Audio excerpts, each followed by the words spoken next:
Day one on the G20 Summit in New Delhi.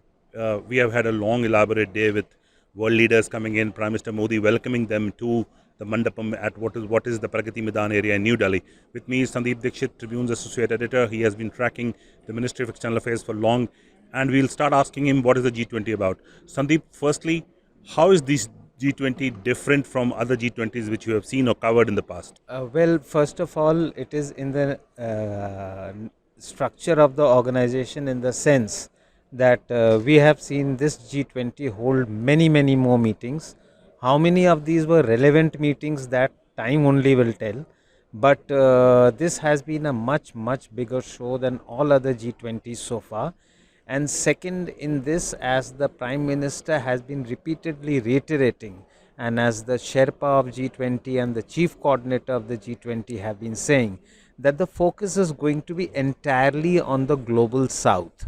So this was an issue that was missing when G20s were being staged by developed countries such as Italy in 2021 or Japan in 2020. And in a manner of speaking, the G20 Summit in Delhi has set the ball rolling on more attention to the global south.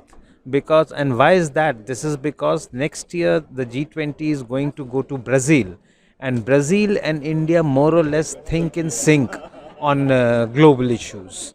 So we are going to see a continuous implementation of all the decisions, all the resolutions that have been made here to make the lives of the poor, the less fortunate, a little better. So that is why the G20, if you notice, if we leave out Ukraine, then G20 is talking about global debt norms, about startups that will give a further fillip to economies of countries, about a whole lot of things that will benefit the global south in the end. Sandeep, that was a nice perspective. Yesterday we heard the Sherpa Amitabh Kant speak to the media, and he gave four keywords: inclusiveness, ambitious, and path-breaking. Those kind of words he used to describe India's presidency at the G20. How do you see path-breaking, and how do you see the future of the G20 going forward? Will it remain just an economic grouping, or will it be talking about multiple issues now in future? Sandeep? Yes, that is a very relevant question, and that question is really central to the existence of G20. G20, as everyone knows, started out as a purely economic grouping, but in 2017 they started this foreign ministers meeting also under the G20 rubric, and that unfortunately has led to a lot of politics creeping into this G20, because foreign ministers are by nature political creatures, and so is the MEA, and they have a whole lot of considerations to play around with. So from a purely economic grouping which had made a lot of progress, the Basel norms, for instance, in finance are the result of G20's work. And then now they are doing some path-breaking work on cryptocurrency, for instance, in which IMF and the Financial Stability Board have submitted a synthesis paper. And maybe in 2 or 3 years, we'll see G20 setting the trend on even a common standard for cryptocurrency regulations. And who knows if after cryptocurrency regulation, if they can set up a common standard, then G20 can go places by making common formulations on some very controversial issues like artificial intelligence and its use for various things. So in that sense, one sees that India gave a technology impetus to G20, and India also gave an impetus, as I repeated in my previous question, an impetus to other technology frontiers in which the poor countries will find it very difficult to walk alone or to achieve success alone. And then, of course, is the Prime Minister Modi's call, which he has been telling G20 delegates and other forums also repeatedly, is India's offer to share its success in digital physical infrastructure. Now, digital was being talked about for 2 or 3 years, but now we have seen that digital has also come into great focus. Now, these are all things that make lives of people simpler, easier, less expensive, especially people who live in poorer countries where a lot of physical infrastructure cannot be made available. So in that sense, the G20 has been moving from one success to another. But as you very rightly pointed out, Ajay, that a lot of other issues have started creeping in. And at some point, the G20, or maybe it will happen at the New Delhi summit itself, that the G20 will take a call and try to remove political considerations that are creeping into what is purely economic and developmental grouping. Sandeep, yes, you're right. There are around 80% of the world's GDP is produced by the G20 countries, and we have seen the African Union join in as a G20 partner today. There are also other countries which are partners. India has specifically called a few other countries, including the UAE, the Bangladesh. Bangladesh, a neighbor to the east, is important for other countries also. Rather, the French president will be going from India to Bangladesh for a meeting over there. So that is the importance of Bangladesh emerging in the markets. Sandeep, my question now stems from what is going to happen in the G20 leaders' declaration. It is expected tomorrow. Yes, we are on day 1, day 2, declaration is expected.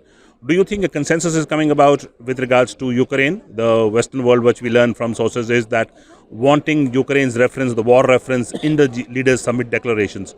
Will India agree to it? Will Russia and China agree to it? Or will such a addition to the Ukraine or the war in a leaders' declaration lead to future G20 summits becoming a point of bickering among the nations? Sandeep. Yes, Ajay, that is a very relevant question you have asked in this respect. And as you know, our sources have told us that the G20 joint communique or the joint declaration is going to be about 38 pages with 70 or 75 paragraphs on various aspects, including, as you mentioned, the most contentious of them all, para on the geopolitical situation.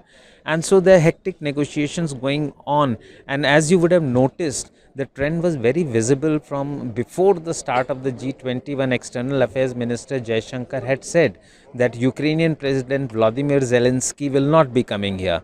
And as trends indicate, he may not even be allowed to give a video address to the G20 conference. So it was not that Mr. Shaikh was pro-Russia or he was anti-Ukraine. No, it was that these are purely political issues that are now creeping into G20 in a big way, because a certain group of countries, for a certain group of countries, it is their priority. So this particular war happens to be mentioned prominently everywhere.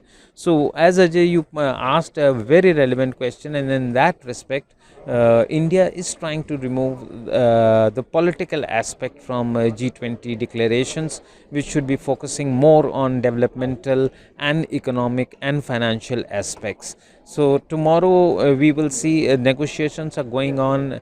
There are intense negotiations going on, and there are 2 or 3 proposals that are there. The first proposal is that the G20 joint declaration could be a Shanghai Cooperation Organization type of a communique. In that SCO communique, India always objects to laudatory references to China's Belt and Road Initiative. But India's objection are recorded at the end of the joint declaration, where it is written that India has dissociated itself from such and such para. So a similar thing can be done in the case of the G20 communique also. Those are interesting times we get to see. Today is just the day 1, and tomorrow the joint declaration is expected. Sandeep has given a very good overview of things. We will end the video here. Keep on bringing you more from the Tribune's team at the G20 Summit. With me is photographer and a video journalist Mukesh Agarwal and Manas Ranjan Bhui, bringing you this from the G20 Summit. Wait for more videos tomorrow.